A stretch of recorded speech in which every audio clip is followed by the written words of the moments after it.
You're watching Recombo, it's Basil here, and today we're taking you through a quick tour of two handsets. The dual-core Sony Xperia S and last season's flagship, the Sony Ericsson Xperia RS with its 1.5 GHz single-core processor.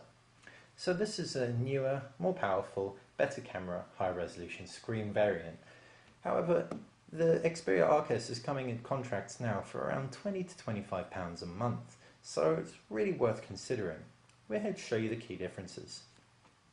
Putting the Xperia S to the side for the time being, we'll just take you through a quick tour of what we liked and didn't like about the Sony Ericsson Xperia RS. Firstly, we liked its design. Its feminine curvature and its general slenderness and sleekness makes it sit very comfortably in the pocket.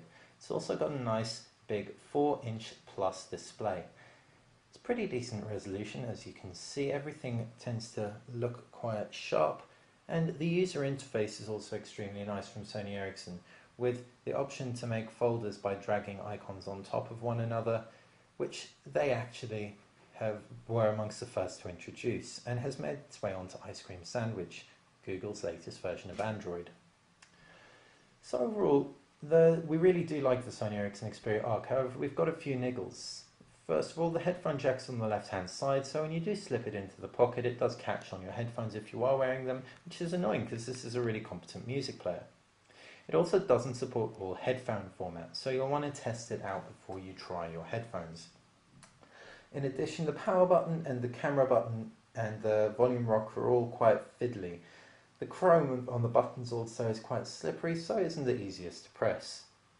We're also not the biggest fan of the physical buttons at the bottom, so generally the buttons and the 3.5mm headphone jack are our biggest gripes with the Sony Ericsson Xperia RS.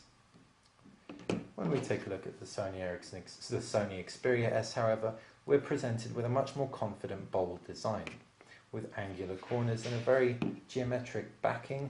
We've got this nice curvature there. You can definitely see that Sony really considered its design. You've also got a 720p screen, so it's a high definition screen and everything looks absolutely stunning on it. Don't know if you can make out the pixels, but you probably can't, and the reason for that is the pixel density actually betters even that of the iPhone 4 and 4S. You've also got this really nice transparent bar at the base, and this is also housing icons which relate straight to the capacitive buttons directly above. So all in all, the design gets a big thumbs up.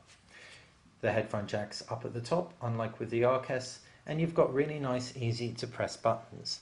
Take the camera button, for example. It's a two-stage camera button, half press to focus, and full press to take the picture. You've also got something called fast capture. So from the lock screen, if we just want to press the button, we've just actually captured a picture. We can go straight in on that picture. 12 megapixel camera, so the pictures are all really nice, high resolution, and we can see fantastic quality, and it was really quick to capture. In addition to that, Sony have actually updated the UI.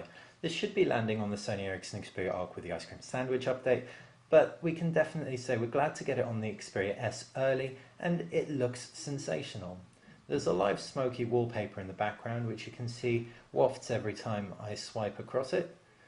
You've got the same functionality as well as some really cool widgets, such as this power saver widget and AccuView's weather widget.